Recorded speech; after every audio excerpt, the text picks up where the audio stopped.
Bismillahirrahmanirrahim. Assalamualaikum warahmatullahi wabarakatuh. Alhamdulillah wassalatu wassalamu ala Rasulillah wa ala alihi wa ashabihi wa mawalah la haula wa la quwwata illa billah. Asyhadu an la ilaha illallah wahdahu la syarika lah wa asyhadu anna Muhammadan abduhu wa rasuluh alladzi la nabiyya wa la rasula ba'da. Laqad qala Allah ta'ala fi kitabihil karim wa a'udzu billahi minasyaitonir rajim. Ya ayyuhalladzina amanu taqullaha haqqa tuqatih wa la tamutunna illa wa antum muslimun. Amma ba'du fa inna asdaqal hadithi kitabullah wa khairal hadyi hadi Muhammadin sallallahu alaihi wasallam. Allahumma akhrijna min dhulumatil wahm waftah lana abwaabal ilm waghfirna bi nuril fahm wa sahhil akhlaqana bil hilm. Allahumma yassir wa la tu'assir wa la taysir wa la tu'assir yasir 'alaik. Allahumma alimna ma yanfa'una wa anfa'na bima 'allamtana bi rahmatika ya arhamar rahimin. Hadirin sidang jamaah salat maghrib rahimani wa rahimakumullah. Alhamdulillah segala puja puji serta syukur selalu dan senantiasa kita panjatkan kehadirat Allah Subhanahu wa taala. Mudah-mudahan kita semua selalu dalam penjagaan Allah, dilindungi dan dijauhkan dari berbagai macam mara bahaya dan musibah, dan mudah-mudahan semua amal ibadah kita bisa diterima dengan pahala berlipat ganda insyaallah. Salawat dan salam tak lupa kita sampaikan kepada junjungan kita dan Nabi Muhammad sallallahu alaihi wasallam, kepada keluarga beliau, kepada para sahabat beliau, dan juga kepada para pengikutnya yang mudah-mudahan kita semua masuk ke dalam barisan pengikut Rasulullah sallallahu alaihi wasallam, yang mudah-mudahan besok yaumul qiyamah kita semua bisa mendapatkan syafaat beliau. Amin ya rabbal alamin. Baik, kita masih di surat Al-Humazah. Biasa kita baca dulu. A'udzu billahi minasy syaithanir rajim. A'udzu billahi minasy syaithanir rajim. Bismillahirrahmanirrahim. Bismillahirrahmanirrahim. Wailul likulli humazatin lumazah. Wailul likulli humazatin lumazah. Alladzi jama'a malan wa 'addadah. Alladzi jama'a malan wa 'addadah. Yahsabu anna malahu akhladah. Yahsabu anna malahu akhladah. Kalla layunbadanna fil hutamah. Kalla layunbadanna fil hutamah. Wa ma adraka mal hutamah. Wa ma adraka mal hutamah. Narullahil muqadah. Narullahil muqadah. Allati tattali'u 'alal afidah. Allati tattali'u 'alal afidah. Innaha 'alaihim muqsadah. Innaha 'alaihim muqsadah. Fi 'amadin mumaddadah. Fi 'amadin mumaddadah. Subhanallah. Kita kemarin sudah yahsabu alladzi jama'a malan wa 'addadah, yang kedua sudah. Ayat ketiga yahsabu anna malahu akhladah. Jadi orang-orang yang celaka kata Allah, yaitu para pengumpat dan pencela, adalah alladzi jama'a malahu wa 'addadah, yaitu orang yang hobinya mengumpulkan harta dan menghitung-hitungnya. Apa korelasinya orang yang suka mengumpat dan mencela dengan pengumpul harta? Kita sampaikan kemarin, karena orang kalau suka mengumpulkan harta lalu menghitung-hitungnya, cenderung kemudian menjadi sombong dengan harta, sombong dengan capaian materinya, yang besar kemungkinan setelah itu dia akan menganggap rendah orang lain yang secara materi di bawah dia, sehingga mengolok-olok, hina, cekan dan seterusnya. Lalu di ayat ketiga Allah katakan yahsabu anna malahu akhladah. Dia mengira bahwa hartanya itu akhladahu, bisa mengekalkannya. Ikrimah sebagaimana dikutip oleh Al-Mawardi dalam An-Nufatul Uyun, jadi yahsabu annama lahu akhlada, dia mengira kalau sudah punya banyak harta itu bisa menambah usia. Kalau kata As-Suddi, bisa mencegahnya dari kematian. Jadi ada orang merasa kalau dia sudah banyak duit itu jauh sama kematian. Di malakul maut itu jauh, karena sakit dikit dia bisa berobat, sakit banyak dia bisa bayar dokter yang mahal sekalipun, dia bisa ke rumah sakit mewah manapun, sehingga dia merasa jauh dari malakul maut, sehingga tidak berupaya untuk menyiapkan bekal menghadapi kematian. Beda dengan orang yang dekat dengan kematian, dia merasa besok dia sudah meninggal, besok belum meninggal, jadi selalu menyiapkan diri. Jadi yang satu annama lahu akhlada, kata Ikrimah, orang kalau sudah selalu hidup itu mengejar materi, harta, maka dia merasa jauh dari kematian. Dia merasa hidup lama, terus ya bisa mencegah dari kematian. Malakul maut bisa dibayar, ya. Jadi dia bisa menciptakan pil anti malakul maut, ya. Padahal kematian bisa menghampiri siapa saja. Memang secara secara keumuman, orang kalau memiliki harta berlebih, kalau dia pola hidupnya sehat, mungkin dia lebih panjang umurnya. Tapi kalau harta berlebih, hartanya dipakai buat foya-foya, hidupnya tidak sehat, malah justru lebih cepat matinya. Dibandingkan orang yang tidak memiliki harta tapi pola hidupnya lebih sehat, ya insya Allah lebih panjang umur. Tapi itu kan tidak jaminan. Pola hidup sehat pun kalau memang langsung dia meninggal. Pola hidupnya nggak sehat pun kalau nggak meninggal, ya meninggal. Takdir Allah Subhanahu Wa Taala. Tapi kalau bicara asbab, iya, orang kalau duitnya lebih banyak, dia itu bisa beli vitamin-vitamin, dia bisa beli makanan-makanan yang sehat, dia bisa beli suplemen dan seterusnya, sehingga jauh dari penyakit. Tapi itu semua sama sekali tidak menjadi jaminan, bahwa kata para ulama, al-hadru la yudlika 'anil qadar. Seberapapun kau hati-hati, itu tidak bisa menghindarkanmu dari yang namanya takdir. Sehati-hati apapun kita, kalau sudah saatnya takdirnya sakit ya sakit, kalau takdirnya mati.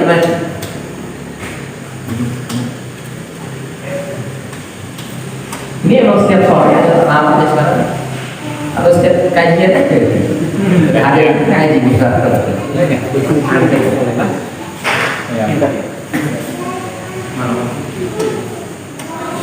Nggak apa-apa, layarnya jadi lebih kelihatan. Kalau kata Al-Mawardi, yahsabu annama lahu akhladahu, hartanya mengekalkannya, maksudnya mereka menyangka setelah mereka meninggal hartanya bisa berguna buat mereka di alam kubur. Memang berguna harta itu kalau kita infakkan, kita dermakan di jalan Allah Subhanahu Wa Taala. Tapi kalau tidak kita dermakan, tidak kita infakkan, ya nggak bisa. Meskipun orang yang dikuburnya di Santiago Hill atau di Al-Azhar Memorial Garden, tetap aja malaikat di sana tidak berarti lebih ramah dibandingkan malaikat yang ada di pemakaman TPU Sinten Sari Mulia. Gak mau sih dimakan di Sari Mulia, kenapa? Malaikatnya galak-galak. Sama di sana juga, kalau ente jarang ibadah, sedikit amalnya tetap galak juga. Tapi kalau kita banyak ibadah, banyak amal kebaikan, insya Allah malaikatnya ramah-ramah. Kalau security-nya mungkin ya, lebih ramah di sana dibanding security yang di sini. Mereka ada security kan di sini. Gak ada, paling menjaga dari kubur aja. Woi, jadi itu tanaman, paling ya begitulah ya. Tapi tetap saja kalau sudah masuk ke kubur, yang menentukan ya amal kita. Tapi sebagian masyarakat masih meyakini. Kalau dulu orang-orang Cina meyakini sekali kalau sudah di alam kubur itu berguna uang itu dipakai. Makanya masuk ke kuburan, dikubur itu pentingnya diselipkan di sana duit, bahkan barang-barang mewahnya dimasukin ke sana, sampai kemudian makam itu jadi besar-besar. Cuma ya maling kemudian melihat, oh ini peluang masuk lagi dalam kuburan ada emas, akhirnya digali lah kuburan, dia masuk dalam kuburan. Lama-lama akhirnya orang Cina pun mikir, oh ini bahaya juga nih, kubur emas bersama mayat. Akhirnya emasnya mas imitasi semua ya, emas itu masih orang imitasi, maksudnya di maling udah capek-capek dia gali bongkar gitu, lihat emasnya ternyata emas sepuhan semua. Kenapa itu mereka lakukan? Karena meyakini setelah mati itu di alam kubur duit itu masih dipakai. Dan saya sampaikan di pertemuan yang lalu, masyarakat muslim pun masih banyak yang percaya itu. Jadi kalau istilahnya nyembang ya, kalau mau tahu itu lebaran Idul Fitri kan banyak yang pada nyekar atau ngembang lah, ada yang sebelum Ramadan, setelah Ramadan, ada yang nggak terikat dengan Ramadan. Pokoknya kalau dia ziarah kubur, dia selain menebar bunga, nyiram air segala macam lah gitu ya, kontroversi boleh apa enggak itu babnya beda kan di situ. Jadi begitu dia selesai, dia masukkan juga duit itu, ditaruh di bawah batu, di bawah digali sedikit tanah, dimasukin ke sana. Ngomongnya begitu, ini buat jajan di sono. Dan cilok. Dan nggak banyak, yang paling 1.000, 5.000, 10.000 paling banyak. Nggak tahu sekarang mungkin ada 50.000 kan segitu. Sabar Gojek ya. Itu dari zaman jahiliyah ada itu sampai zaman sekarang. Cuma kayaknya kalau di masyarakat perkotaan udah nggak ada itu. Tapi kalau di kampung-kampung daerah-daerah masih ada itu ternyata. Jadi menganggap harta itu berguna setelah meninggal. Khurafat. Liyahsabu anna malahu akhlada. Jadi perkiraannya terhadap hartanya ini itu yang membuat dia enggan beramal saleh. Jadi lebih senang ngumpulin harta daripada beramal, melakukan ketaatan. Untuk apa? Rajin ibadah tapi miskin. Jadi gue nih nggak pernah ibadah tapi kaya. Dia nggak mau melakukan ketaatan kepada Allah Subhanahu Wa Taala. Dia mengira hartanya mengekalkannya. Padahal harta itu kita kumpulkan belum sampai ke kumpul baru meninggal, atau baru ke kumpul baru meninggal. Karena itu juga kita bawa meninggal. Maka akhirnya ya disebut meninggal. Kenapa orang disebut meninggal? Karena dia akan meninggalkan semua yang dia punya. Istri biar kata cantik bagaimanapun, biar kata cinta katanya setengah mati atau mungkin sampai mati, tetap aja kalau kita mati di dalam kubur dia nangis dulu. Aku gak bisa ditinggal, mau malas, aku gak bisa hidup sendiri. Ya udah ibu kalau gitu ikut aja masuk sekalian di dalam kubur, mau nggak? Gak mau, gak mau. Semua yang kita punya ya bakal kita tinggal, nggak akan kita bawa. ATM yang isinya banyak, atau nggak tahu isinya sedikit tapi banyak ATM-nya. Ada yang ATM sedikit tapi banyak isinya, ya macam-macam. Tetap aja kalau kita punya kita tinggal semuanya. Maka disebut meninggalkan semua yang kita punya, yang kita cari, kita kejar siang malam itu kan semuanya akan kita tinggal. Rumah yang kita buat kita tinggal, kendaraan yang kita sombongkan akan kita tinggal, semuanya akan kita tinggal. Nah, orang-orang yang dikecam oleh Allah dalam surat Al-Humazah ini, dia tahu semua itu bakal dia tinggal, tapi dia kejar terus. Dia tinggalkan sesuatu yang bakal dia bawa. Apa yang bakal dia bawa? Sholat, puasa, sedekah, berbagi, apalagi semua amal-amal soleh ini yang bakal kita bawa setelah mati. Justru kita tinggal. Sementara harta yang akan kita tinggal ketika kita mati itu yang kita kejar. Maka itu yang Allah kecam, wailul likulli humazatin lumazah alladzi jama'a malan wa 'addan. Teorinya sih kita semua tahu, paham ngerti. Tapi pada prakteknya kadang-kadang jangan-jangan kita masih masuk situ juga.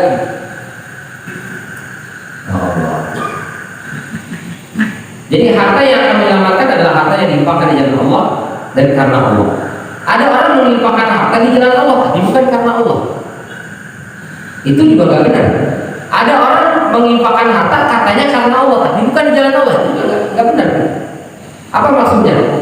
Misalnya ada orang nyumbang untuk masjid, nyumbang untuk pembangunan pesantren, sekolah, pendidikan. membantu untuk penyebaran wakaf Al-Quran, membantu kaum miskin du'afa, itu di jalan Allah, tapi nggak karena Allah, bukan karena lillah, karena pengen dipuji, karena yang lain ngasih kok dia enggak gitu. Karena macam-macam itu juga dari diterima oleh Allah Subhanahu wa taala. Infaknya di jalan Allah tapi bukan lillah, bukan karena Allah. Atau ngakunya lillah, sama niat karena Allah. Tapi diinfakkan untuk apa? Untuk gereja misalnya. Diwakafkan untuk apa? Untuk tempat maksiat. Ini karena Allah. Memang karena Allah, tapi bukan di jalan Allah, juga dari diterima. Jadi harus di jalan Allah dan karena Allah. Itu yang membuat harta kita kekal. Ada orang Pak, ada orang itu rela keluar hartanya puluhan juta. Buat apa? Buat jadi supporter dangdutan. Oh kita ada dangdutan nih, panggil artis yang paling bohai, yang paling cantik, artis kelas kakak.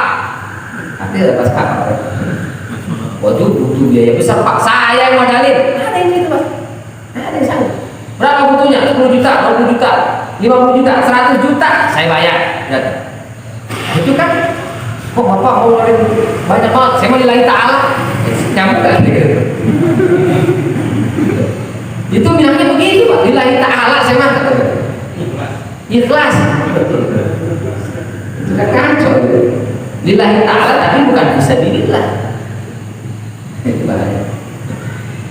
Ada yang lomba mancing, hadiahnya nanti sepeda motor NMAX. Apa itu belum? Saya yang modalin, saya mau lillahi ta'ala itu. Tapi itu judi, gimana ceritanya? Lillahi ta'ala tapi itu judi, itu kan nggak bisa dilillah. Kalau panggil Ustaz siapa? Ustaz Abdul Somad. Butuh basket, saya yang bayar, itu masih mending lah ya. Saya yang bayar. Tapi kalau panggil artis berjoget, nyanyi-nyanyi, saya yang bayar, luar biasa. Ada yang begitu, ada yang ada mohon maaf ya, ada ke tempat pelacuran, udah semuanya silakan pilih. Nah, kita nggak bawa, saya yang bayar, ikhlas ya mah. Oh baik ya. Kacau kalau ngeri. Itu ngakunya lillah, tapi kan bisa dilillah, itu bahaya. Traktir tapi traktir zina, traktir tapi traktir mabuk, bilangnya ikhlas karena Allah. Itu gimana ceritanya? Gak nyambung. Nah itu orang-orang kaya di Mekah mereka begitu. Silakan undang orang-orang hebat buat nyanyi dan nandingi sihirnya Muhammad. Berapa butuh biayanya? Saya bayar. Mereka begitu. Ya 11-12 lah sama yang undang-undang biduan-biduan itu. Ada artis joget-joget nyanyi dangdut, pakaiannya seksi, jogetnya pakai ular. Katanya keinjak ularnya apa bagaimana, kepatok dia.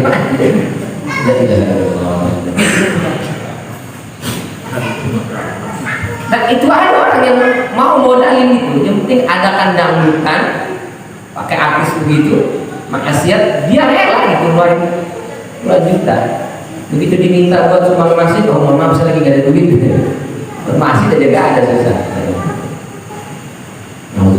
Jadi itu diantara mana yang sabu anna lahu akhlada. Kalau Syekh Muhammad Amin Asy-Syamsi dalam Adwaul Bayan, beliau mengatakan ada orang itu yang mengira harta kekal itu sebagai bukti kufur terhadap hari kiamat. Dikisahkan dalam surat Al-Kahfi ini. Kalau kecil.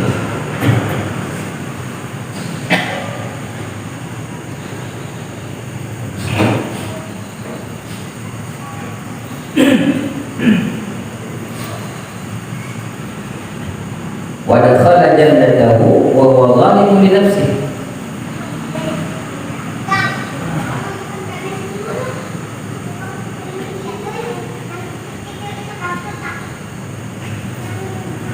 Surat Al-Kahfi itu dahsyat banget.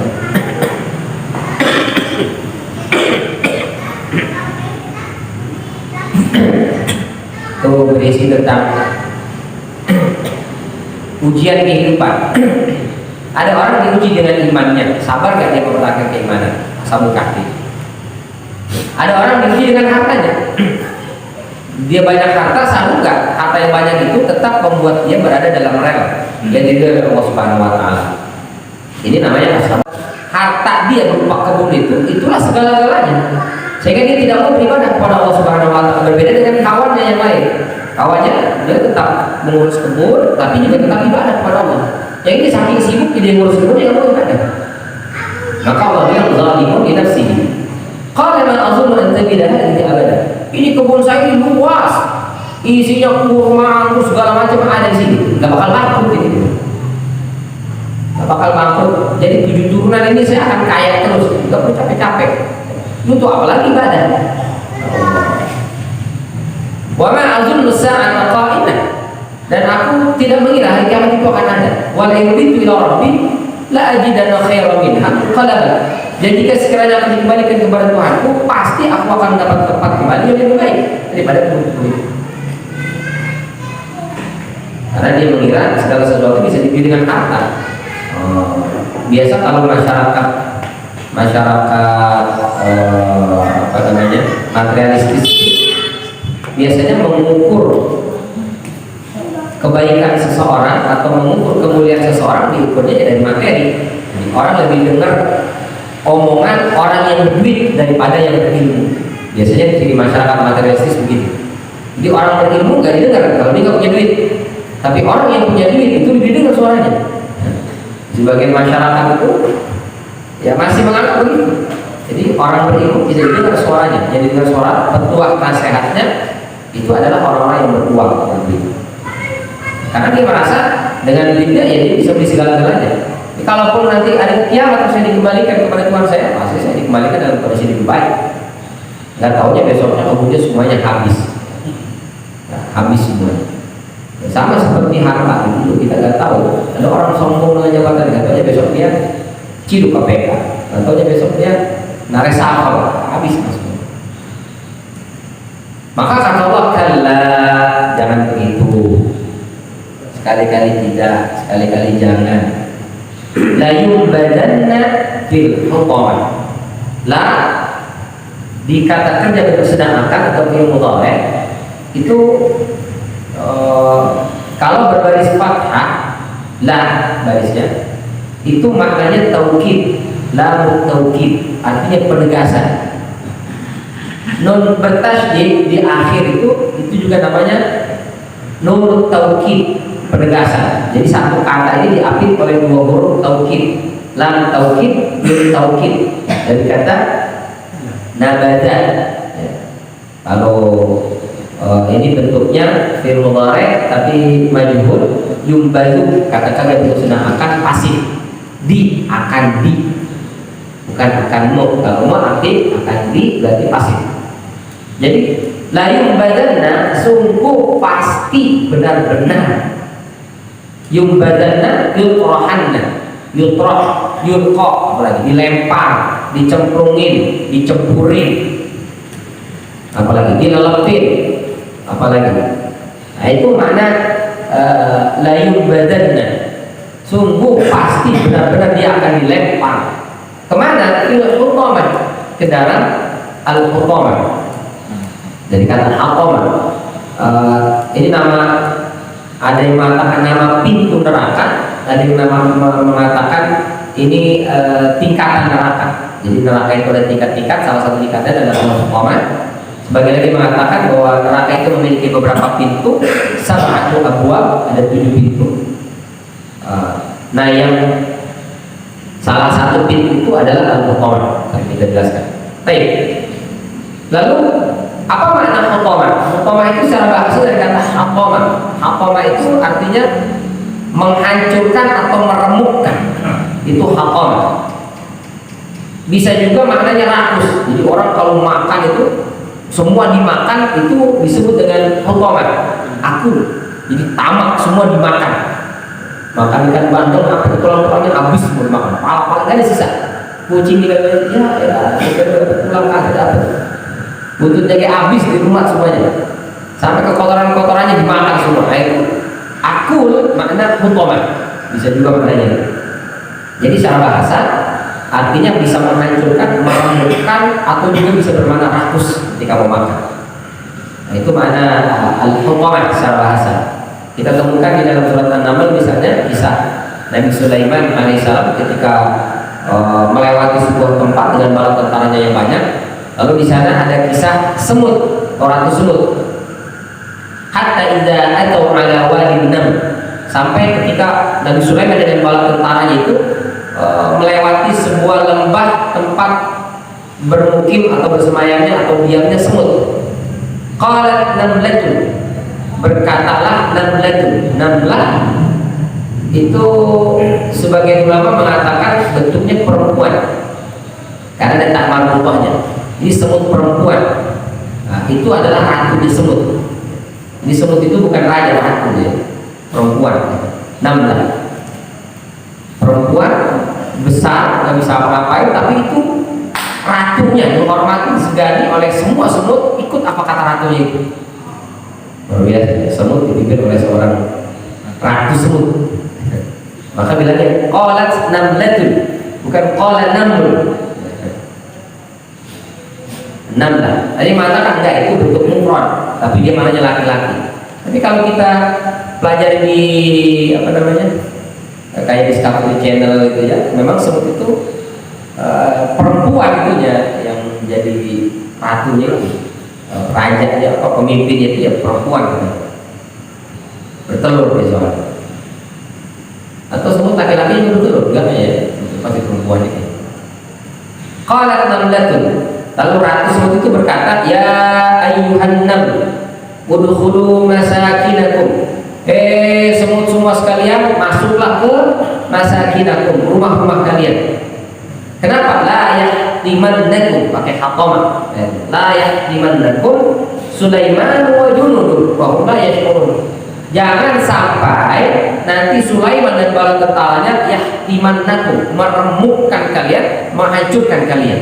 Di situ maknanya ungkapannya semut, ratu semut dia bilang jangan sampai nanti Sulaiman dan bala tentaranya membunuh kalian, bukan, tapi meremukkan kalian, menghancurkan kalian. Mereka nggak merasa. Dengan apa? Dengan nginjak. Kan bala tentara tuh banyak lewat. Nanti kalau ada semut keinjak, semut itu keinjak bukan cuma mati, remuk, hancur. Ya. Sampai keinjak, hancur semuanya, remuk. Itu pakainya la yahtimannakum, bukan la yaqtulannakum. Jangan sampai nanti Sulaiman dan bala tentaranya nggak sadar atau tanpa sadar membunuh kalian. Yahtimannakum, menghancurkan kalian, meremukkan kalian. Karena kalau kita jalan ada semut keinjek udah pasti remuk, itu hancur, gepeng, udah gak jelas bentuknya. Nah itu menggunakan kata hatamah, yahtimannakum. Maka disebut dengan neraka al-hutamah. Ini menurut ahli tafsir, diantaranya saya kutip pendapatnya Ibnu Jauzi. Salah nama kita ini, Zadul Masir. Kalau tashil Ibnu Juzai, jadi Ibnu Jauzi, ada Ibnu Jauzi, ada Ibnu Qayyim al-Jauzi, ada Ibnu Juzai. Kalau Ibnu Juzai itu tafsirnya tashil ulumit tanzil. Ini Ibnu Jauzi maksudnya Zadul Masir. Apa katanya? Summiya al-hutamah. Neraka ini dinamai dengan al-hutamah. Kenapa? Karena semua yang dilempar, semua yang dimasukkan ke dalam neraka itu akan disiksa sampai remuk, sampai hancur berkeping-keping, sampai ke izol, tulang belulangnya hancur. Kalau masak itu kayak model presto. Jadi berarti masuk neraka hutamah, ini masuk ke presto. Tapi kalau presto hancur sih ya, cuman masih ada bentuknya, cuman tulangnya jadi lunak, fisiknya masih ada kan. Kalau neraka hutamah itu udah nggak berbentuk, habis semuanya, remuk. Aduh, banget. Maka disebut dengan neraka al-hutamah. Jadi al-hutamah merupakan salah satu pintu neraka. Dikutip oleh Imam At-Tabari dalam Jami' Bayan. Di sana disebutkan ketika Allah Subhanahu wa taala berfirman dalam surat Al-Hijr ayat 33 sampai 44, 43 sampai 44, Kata Allah, wa inna jahannam la mau'iduhum ajma'in. Dan sesungguhnya neraka jahanam itu benar-benar dijanjikan sebagai tempat kembali mereka semuanya. Kemana? Ke neraka jahanam. Neraka jahanam itu laha sab'atu abwab, punya 7 pintu. Likulli babin minhum juz'un maqsud. Masing-masing setiap pintu itu sudah ada calon penghuni dengan kriteria masing-masing. Alhamdulillah. Kita nggak usah ya. Nah, di antaranya adalah nama-nama neraka yang 7 itu dikutipkan oleh Imam At-Tabari dalam tafsirnya. Yang pertama namanya Jahannam, yang kedua namanya Lazza, yang ketiga namanya Hutamah. Jadi neraka Hutamah ini nomor 3. Ada sebagian yang mengatakan nomor 4, urutannya beda-beda kan. Inti nama-nama neraka ini. Neraka Hutamah, ada neraka Sa'ir, ada neraka Saqar, ada neraka Jahim, ada neraka namanya Hawiyah. Nah, ini nama-nama neraka sebagaimana dititipkan oleh Imam At-Tabari dalam kitabnya Jami'ul Bayan Tafsir. Nah, Hutamah itu salah satu pintu itu. Salah satu pintunya Hutamah. Ya Allah. Jadi kalau pintu neraka ada 7, kalau pintu surga ada 8. Jadi lebih banyak. Kira-kira kita pilih yang banyak atau yang sedikit? Kebanyakan lah ya, 8. Kuncinya udah dikasih. Kalau neraka ini ada 7 pintu, kuncinya belum dikasih ke kita, Pak. Kalau surga yang 8, kuncinya sudah dikasih. Kata Rasulullah, "Iftahul jannah la ilaha." Udah punya kita kuncinya. Jadi kebangetan kalau dia kemudian masuknya ke neraka. Ini udah dikasih kunci buat masuk ke surga, dia menyebutnya ke neraka, padahal udah nggak dikasih kuncinya sih. Baiknya Allah berarti insya Allah kita ini masuk surga semuanya, karena sudah dikasih kuncinya. Kenapa gitu? Karena kita nggak dikasih kunci ke neraka, jadi ngapain ke neraka kalau kunci dikasih? Neraka mah diseret aja deh kalau gitu. Pintunya ada, Pak. Ini kan nggak salah atau abok, ada 7 pintu. Masalahnya pintunya dikunci apa enggak, itu paling. Mablak. Jangan-jangan udah ngejeblak aja buka. Kenapa nggak dikasih kunci? Karena memang nggak dikunci, masuk aja udah. Alhamdulillah. Bisa dikunci nih biar ada. Bisa dikunci ya, dijeblak. Kunci. Kan yang di atas dikunci, Pak. Surganya di sana. Jadi Al-Hutamah itu salah satu pintu neraka yang 7 itu. Allah bilangnya sab'atu abwab, salah satunya adalah neraka Hutamah. Untuk siapa neraka Hutamah ini? Untuk humazah, para pengumpat dan pencela, ditaruhnya di neraka Hutamah. Apa sebabnya dia suka mengumpat dan mencela? Karena dia kerjaannya suka ngumpulin harta, rakus tamak terhadap harta dunia. Kan dia rakus tamak terhadap harta dunia, Allah tempatkan di neraka yang rakus juga, melahap manusia. Cocok banget ya ini. Jadi kalau orang-orang yang tamak, nah tempatnya di neraka yang sangat tamak, sangat rakus, sampai dilahap ke tulang-tulangnya habis. Disisain cuma kolbunya saja, jantungnya doang. Jadi masuk neraka dilahap dari kepala kaki semua, sisa kolbu doang dan nggak mati. Kalau sisa kolbu mati sih nggak mati. Jadi setiap inci tubuhnya dilahap neraka dia merasakan sakit. Kalau di dunia orang kalau sudah kepalanya putus mati, nggak ngerasain sakit. Setelah dicincang yang lain nggak ngerasa sakit. Kalau penghuni neraka Hutamah, itu dia ngerasain setiap inci sampai sisa kolbu saja. Nanti sisa kolbu dibikin lagi, terus jadi lagi, fisik lagi, lengkap lagi, begitu disiksa lagi, sampai habis remuk sisa kolbu, begitu seterusnya. Itu yang makna Allah katakan allati tattali'u 'alal afidah, yang melahap itu sampai ke kolbunya, jadi sisa kolbu doang. Allah. Neraka mana yang ringan? Nggak ada, semuanya janganlah, semuanya serem itu. Ada sebagian ulama mengatakan neraka Hawiyah itu tempatnya Abu Jahal. Abu Jahal di neraka Hawiyah. Kalau Saqar, wah itu ngeri. jangan sampai sakor itu nggak bisa ditolong ini tuh. Jadi kalau sudah masuk neraka sakor, ini udah nggak bisa diangkat, nggak bisa. Jadi kalau ada orang pengen masuk neraka, kasih tahu sama mereka, silakan masuk neraka yang lain, tapi jangan pintu ini. Karena kalau sudah pintu ini nggak bisa diselamatin.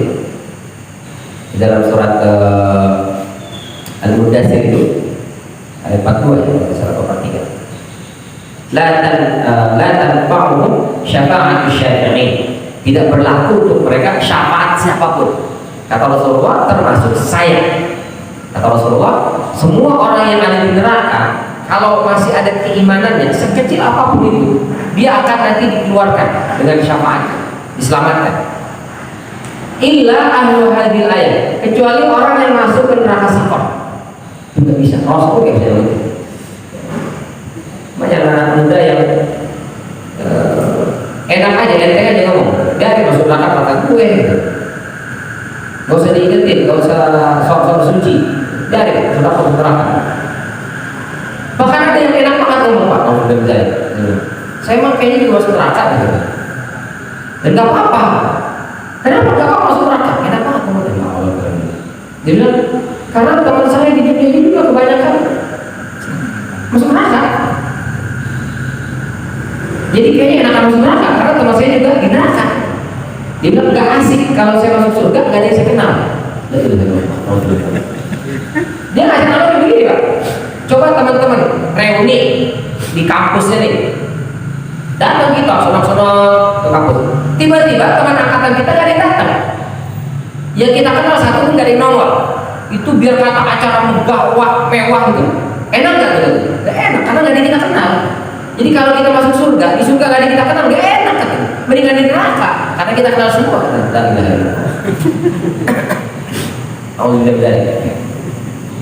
Ini logika menyesatkan, gitu.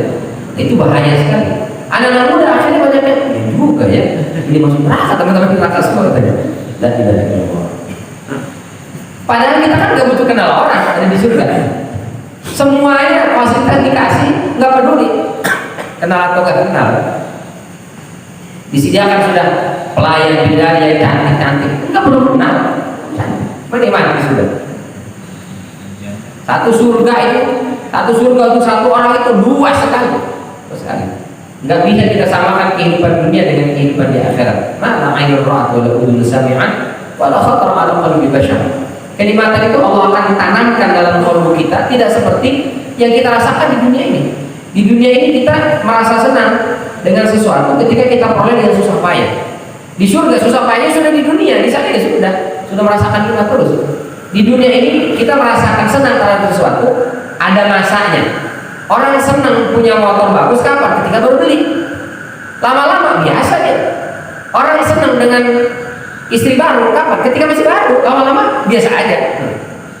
Atau enggak lah ya Pak, istri ya.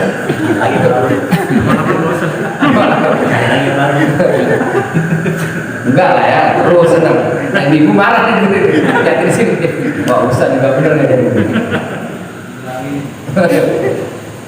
Jadi di dunia ada masanya, memang ada masanya. Kita bahagia dengan sesuatu, ada masa lama-lama biasa aja. Ya mobil baru, ya baru ya lama-lama ya biasa. Punya harta, dapat jabatan, awal-awal ya lama-lama ya biasa. Begitu seterusnya. Tapi di surga nggak ada itu, temporer itu nggak ada. Selamanya dia akan terus senang. Nggak ada istilah bosan, bete, galau, gelisah, nggak ada itu. Nggak pernah tidur tapi nggak pernah bosan, nggak pernah tidur. Mau di surga itu nggak ada tidur, ngantuk aja nggak ada. Karena tidur itu adalah kematian kecil. Di surga nggak ada tidur, dan tidur. Buang air nggak ada, buang hajat nggak ada. Nggak, mohon maaf, nggak buang air besar, nggak buang air kecil. Apa nggak makan? Makan. Dan makan nggak mikirin berat timbangan, nggak mikirin asam urat, nggak mikirin kolesterol. Kalau sekarang, bapak-bapak ayo kita nasi kebuli. Aduh, jangan kebuli deh, yang lain aja. Kebuli itu boleh, tapi ayam aja, jangan daging. Emang nggak suka, cuman inget ada banyak pantangannya. Di surga nggak ada pantangannya. Dokter nganggur, nggak ada dokter di surga. Nggak ada orang sakit-sakit, semua makan semuanya makan. Para sahabat tanya, kalau gitu pada kemana itu makanannya Rasul? Kok nggak kencing, mohon maaf, nggak buang air besar, kemana makanannya? Kata Rasulullah, dia semuanya dimakan oleh tubuh kita ini. Jadi nutrisi semua, nggak ada yang jadi ampas. Semuanya digunakan oleh badan kita ini, dan tidak ada kegemukan, nggak ada berat badan nambah jadi gendut. Jadi program diet nggak ada itu. Semuanya postur tubuhnya selalu ideal. Kemana makanan itu? Dia keluar cukup jadi sendawa saja. Makan banyak, selesai dah. Sama keringat, keluar jadi keringat. Ya Allah. Dan keringatnya di sana nggak seperti keringat di dunia ya. Bau apa segala macam. Di sana keringatnya itu kesturi, lebih harum daripada kesturi. Ya Allah. Olahraga bisa ya. Sana ada.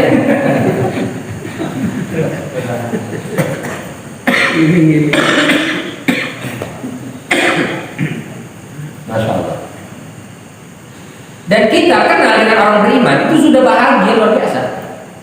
Karena memang kata Rasulullah, al-arwah itu junudun mujannadah. Roh itu dia seperti tentara. Dia kalau yang setipu dia langsung akrab dengan yang setipu. Kalau yang setipu dia akan mental, otomatis itu. Ya di dunia saja kita sudah merasakan itu. Ngumpul di orang banyak. Itu langsung orang itu akan memisah itu sesuai dengan karakter tipenya, meskipun dia kenal. Ya mohon maaf, yang perokok itu akan ngumpul sendiri dengan perokok, meskipun nggak pernah kenal. Ya korek ada. Jadi mana? Sampai siap gitu tuh, akan langsung. Nanti yang ustaz akan ngumpul dengan ustaz, yang dosen akan dosen, begitu tuh, udah otomatis itu. Setipe itu pasti. Kenal nggak kenal? Biasanya yang ini suruh ngobrol ke sini, dia langsung ada magnet tuh, nolak gitu. Nggak ngobrol ke sana, soalnya pada pecian semua, nggak cocok, gitu pasti lah tuh. Langsung. Di situ sarungan semua, beda level. Nah, itu langsung memisahkan diri. Kenal nggak kenal? Di dunia sudah begitu. Di surga begitu juga. Kita kalau sudah masuk surga itu sudah satu tipe, sudah pasti akrab itu. Kenal nggak kenal itu sudah pasti akrab. Jadi nggak ada urusan.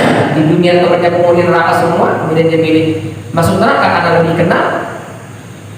Ya terserah dia sih kalau dia mau ya. Cuman dia belum tahu betapa ngeri siksa neraka itu, betapa luar biasa dahsyat siksa neraka itu. SOP-nya saja masuk neraka itu nggak jalan. Kalau kita masuk surga, SOP-nya itu jalan menuju surga diiringi dengan cahaya Al-Quran. Setelah itu disambut oleh malaikat. Hatta idza ja'uha wa futihat abwabuha. Ketika sampai dipersilahkan masuk. Pakai ada waw di sana. Waw zamaniyah. Dipersilakan, digelar karpet merah segala macam. Beda dengan kalau masuk ke dalam neraka. Masuk neraka itu digiring. Tidak jalan kaki, diseret. Idil aglalu fi a'naqi wasalasil yushabun. Ketika kaki tangan diikat pakai rantai ke lehernya gitu, diseretnya bukan terlentang gini. Kalau terlentang diseretnya yang bondas, yang lecet, yang rusak itu paling punggung sama kepala. Ini enggak, ala wujuhihim, tengkurap begitu. Jadi diseret posisi terikat tengkurap. Oh, ya. Itu SOP cara masuk neraka. Ya. Terus dicemplungin masuknya itu. Jadi pintu mungkin ngejablah begitu, tapi langsung jurang Pak. Jadi jatuh itu nyemplung dia. Oh berarti. Fakum muhawiyah. Kepalanya dulu lagi jatuh. Oh, pasti kepala dulu. Kalau orang jatuh dari ketinggian itu pasti yang sampai ke tanah itu kepala dulu, karena anggota tubuh kita yang berat itu kepala. Meskipun perut gendut tapi tetap lebih berat kepala. Jadi kalau jatuh itu tetap kepala duluan. Hancur. Baru nyampe ke neraka langsung remuk kepalanya. Dan gak mati. Kalau mati seperti gak mati. Gimana sakitnya itu? Jangankan kepala yang hancur remuk, kelingking aja nih keplitek, patah tuh sakit banget. Gak usah kepatak, keseleo aja tuh sakitnya luar biasa. Apalagi di kepala yang dalam kondisi terikat. Belum dikasih pakaian yang min qatiran, dikasih baju terbuat dari aspal yang mendidih, ditempelin di bajunya. Panas luar biasa, jerit-jerit. Gimana dia mau menikmati artis yang masuk neraka? Dia gimana mau bercengkrama dengan teman-teman di dunia di neraka? Mau nongki-nongki, ngobrol-ngobrol, gimana bisa orang dia disiksa? Oh benar. Jadi kalau dia bilang lebih enak masuk neraka karena banyak temannya, sama-sama disiksa sama. Boro-boro buat negurnya apa? Nggak bisa, nggak bisa. Nauzubillah. Apalagi kalau nyemplungnya ke neraka hukuman, itu diremukkan sampai habis tulang-tulangnya, sampai sisa afidah doang kalau gitu. Gimana dia mau ngobrol sama teman-temannya? Gimana dia mau tukar-tukaran rokok sama temannya? Nggak bisa lagi. Nauzubillah. Tukar-tukaran bir nggak bisa lagi. Nauzubillah. Jadi mereka yang rakus dan suka berbangga dengan harta sehingga kerap merendahkan orang lain, maka di hari kiamat dia akan ditempatkan di tempat yang hina, di neraka. Dan nggak tanggung-tanggung masuk neraka yang apinya itu rakus melahap mereka sebagaimana mereka rakus melahap harta dunianya. Sampai menghalalkan segala cara dan kemudian dia sombong merendahkan orang lain, maka Allah tempatkan di tempat yang serendah-rendah, yaitu di neraka al-Qur'an.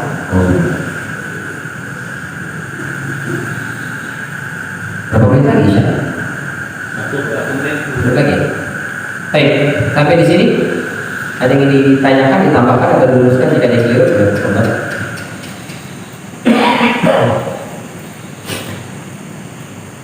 Cukup insyaallah.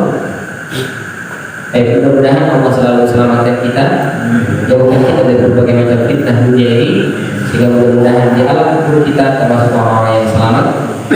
Dan besok di yaumul kiamah ketika dibangkitkan di yaumul mahsyar, Allah Subhanahu wa taala berikan kepada kita keselamatan dari huru-hara di yaumul hisab itu, sehingga mudah-mudahan meski masih sedikit amal kita, tapi Allah pantaskan kita untuk masuk dalam surga yang Allah Subhanahu wa taala.